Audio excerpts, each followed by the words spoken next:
তো বন্ধুরা, good morning.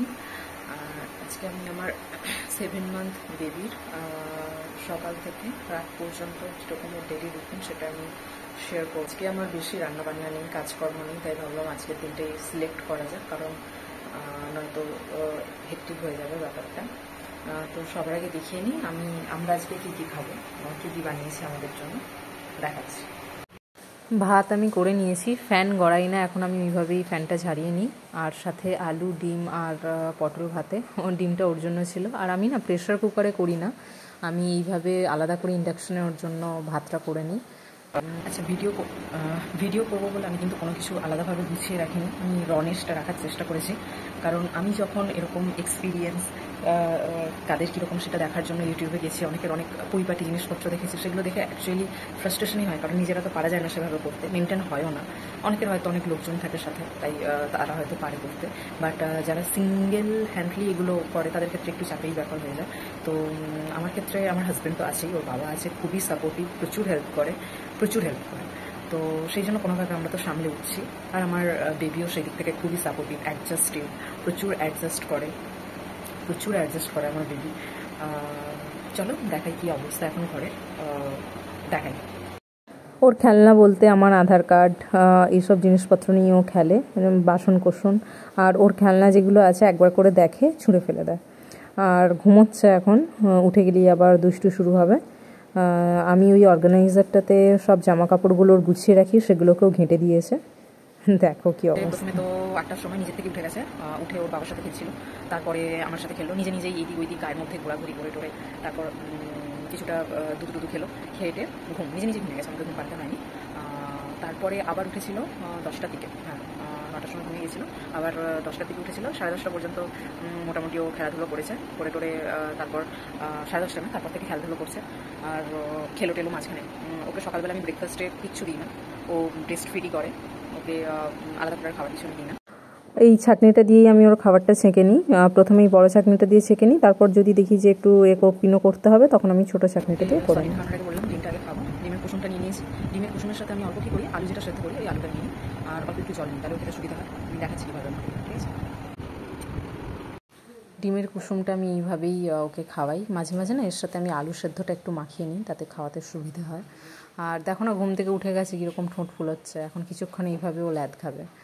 আর তারপর যখন ঘুমটা কেটে যাবে আবার দুষ্টু শুরু করবে, এইভাবেই যুদ্ধ করতে করতে ওকে খাওয়ানো হয়। ওকে না আমি সিলিকনের গিদুলটাতে খাওয়াই। ও যখন হয় সেই স্টোরিটা আমি তোমাদের সবার সাথে শেয়ার করব। প্রবলেম হয়ে গেছিলো একটু, যার জন্য ওকে না ইভিএমে আমাদের ফিড করাতে হতো, তো গিদুল রাখতে হতো, তখনই সিলিকনের গিদুলটা কেনা হয়েছিল। অ্যাকচুয়ালি এটা কিন্তু পেতলের গিদুলের থেকে খুবই ভালো, কারণ বাচ্চা খুব ছটপট করে, তো এটাতে অতটা ভয় লাগে না আমার খাওয়াতে, চোট পাওয়ার চান্সটা খুবই কম থাকে। যাই হোক, ও খেলছে, এরকম করতে করতেই আমি ওর খাবার রেডি করে নিই। আর ওর বাবা তো আসে সেই 1:30, 2, 2:30টার সময়, রান্না হয়ে যায় আমার ওর খাওয়া রেডি করা হয়ে গেছে। এবার ওকে আমি তেলটা মাখিয়ে দেবো, এখন বাজে 12:55, তাড়াতাড়ি তেলটা মাখিয়ে দেবো। কিছু মাসাজ সেগুলো করবো, আমি ব্যায়াম টাইপের ওইগুলো করবো, ওদের দেখতেই পাচ্ছ, দেখো। এরপর ক্যান্টি হয়ে যাবে, ওকে আমি মোটামুটি 1:30টার মধ্যে খাইয়ে দেবো, তারপর বাবা এসে যাবে, স্নান করাবো, আর তারপর ঘুম পাড়বো। টাটা। আচ্ছা, ওকে কিন্তু আমি তেলটা অলিভ অয়েল মাখাই, আমাকে ডাক্তাররা বলেছিল, মানে আমি যাদের আন্ডারে ওকে অবজারভেশনে রেখেছিলাম, হয় নারকেল তেল, পিওর নারকেল তেল, আর না হলে অলিভ অয়েল মাখাতে। অলিভ অয়েলটা একটু মাখাচ্ছি। মাঝখানে একবার আমি সর্ষের তেলও মাখিয়েছিলাম, ভার্জিন সর্ষের তেল, ওতে ওর কিন্তু র্যাশ বেরিয়ে গেছিলো, সেই জন্য সর্ষের তেল মাখাই না। কাজলটা খুব কম দেওয়ার চেষ্টা করি, কাজলের থেকেও বেশি যে পাউডারটা আছে না, পাউডারে ওর র্যাশ বেরিয়ে যায়। এই দুটো আমি মেনটেন করি, জানি এটাই। এখন বাজে 1:30, তখন স্নান করতে যাবে, ওকে স্নান করি।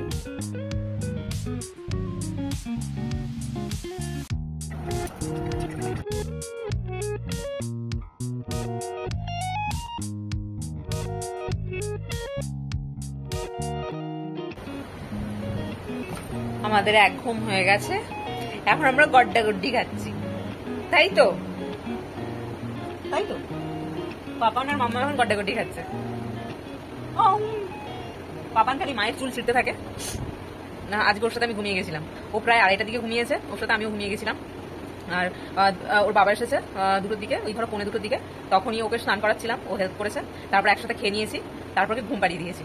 তো ঘুমিয়ে গিয়েছিল, মাঝখানে ও 2বার ব্রেস্ট ফিড করেছে। আর 4টের সময় ঘুম থেকে উঠলো, ওর সাথে আমিও উঠলাম, আমিও ঘুমিয়ে গেছিলাম। এখন দেখছি ল্যাদ খাচ্ছে প্রচুর, ঠিক আছে, আমিও ল্যাদ খাচ্ছি শুয়ে শুয়ে। 5টা বাজুক, তারপর ওকে আমি বের করবো, বাইরে ঘুরতে যাবো।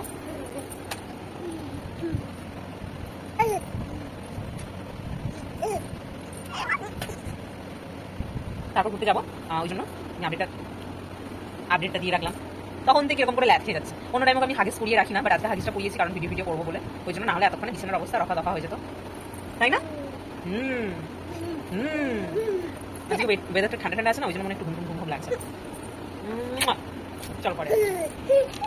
ভালো লাগলে অবশ্যই do like, share and subscribe to my channel destination. এরপর একদম আসছে কার্তিক পুজোর ভিডিও। টাটা।